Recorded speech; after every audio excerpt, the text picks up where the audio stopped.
주시기 바랍니다. 최승재 의원입니다.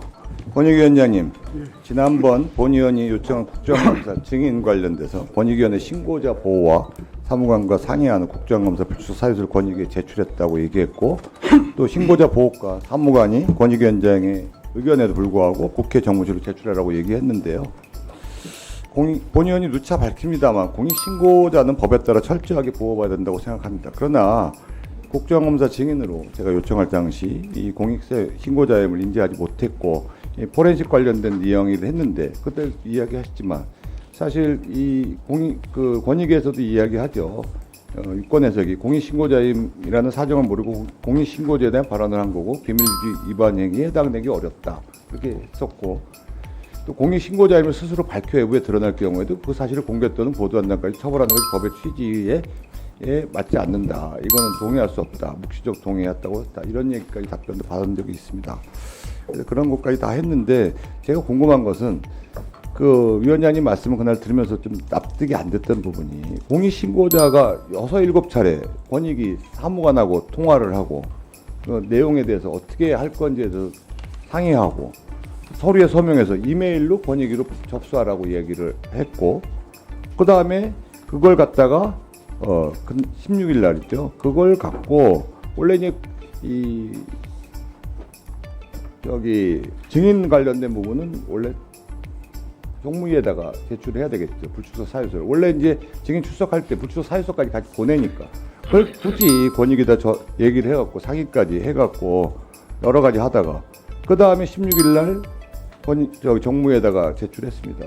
근데 이례적으로 또 16일 날도 아니고 18일 날 국감 증인 출석한 18일 날 전날 정무위에서는 이메일로 통보 받아갖고 이름까지 공개된 불출석 사유서를 저한테 또 받아갖고 뭐 그때는 이미 불출석 사유서에 대한 의미가 없는 거죠. 16일 날로 기본적으로 권익위에 갔다가 돌아간 내용이라고 할 수 있습니다.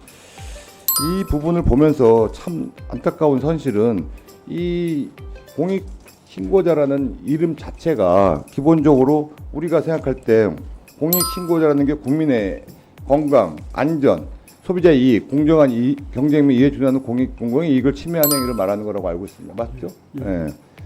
근데 개인의 생명과 신체, 자유, 명예, 신용의 삶과 평온과 재산을 표호하는 범죄의 형벌 경우는 공익침해라고 할 수 있는지 의구심이 들고, 지난번 질의했지만 또 지난번 말씀하셨지만 이 관련된 포상금 지급 관련 과정이 문제가 있다라고 얘기를 해서 제가 이야기를 했었고 검토를 하겠고 필요하면은 이 부분에 대해서 조치를 하겠다는 말씀을 하셨는데 제가 본 의원 질의에서 문제가 된 포렌식 업자 3년간 타인의 개인 정보를 들고 있다가 이거를 갖다가 여러 가지 논란이 있어서 여쭤보려고 그러는 건데, 이게 부정한 목적으로 공익신고를 한 경우는 공익신고를 보지 않는 부분도 있지 않을까요?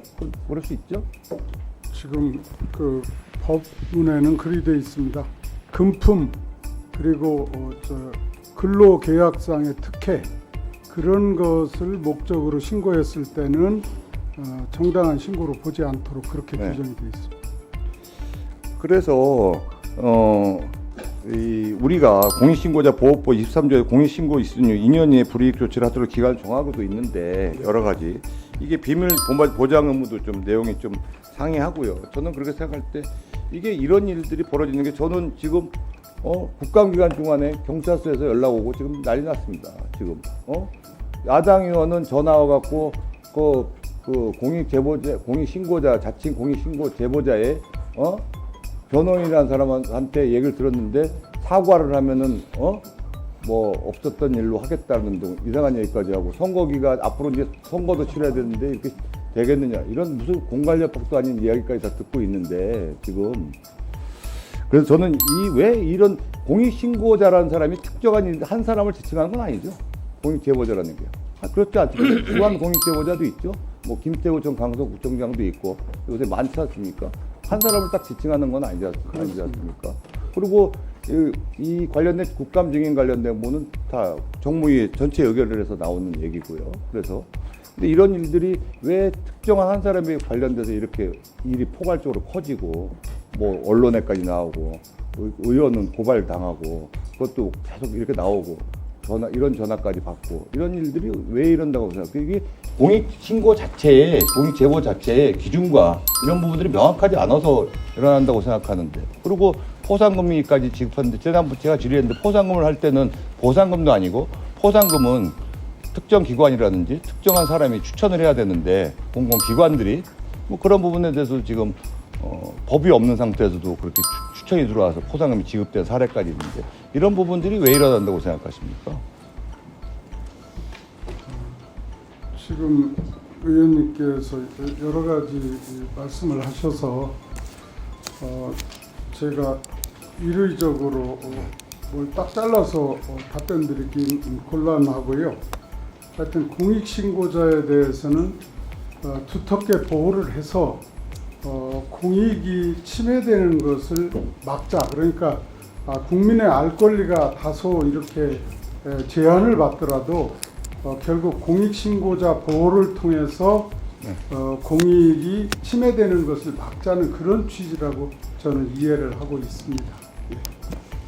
근데 지금 잠깐 말씀드리면 그런데도 불구하고 공익 관련된 부분에 대해서 문제를 삼지 않거나 불법적인 부분이 있거나 이런 부분에 대해서는 충분히 질의 얘기조차 할 수 없는 건 아니지 않습니까? 그거는 사실로 또 어느 정도 밝혀지고 있는 상황이고 글쎄요, 뭐 과정이나 이런 부분에 대해서는 그 개별 불법 행위나 이것은 또 그 자체로 또 따로 형사 책임 유무나 감면 그것과 같이 견주어서 다시 따져봐야 지난번 된다고 위원장님 생각합니다. 말씀하셨던 그 권익위로 공익제보자가 불출소 사유서를 제출한 건 문제가 있다. 우리가 우체국도 아니고 하는데 이걸 상의하거나 이렇게 가서 이메일까지 접수받는 건 문제가 있다고 제가 생각합니다. 그 자세한 과정은 저는 모르고요. 그래서요?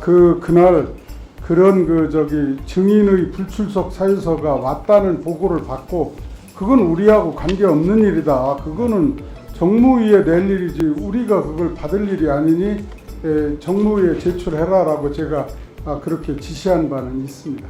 그 이상은 제가 그 중간 과정에 대해서는 저는 그 관련된 내용은 제가 따로 말씀드릴게요. 보고받은 바가 없습니다. 그쪽 사무처에서 글로 접수하라고 얘기까지 한 내용까지 제가 확인한 바 있으니까 말씀드리겠습니다.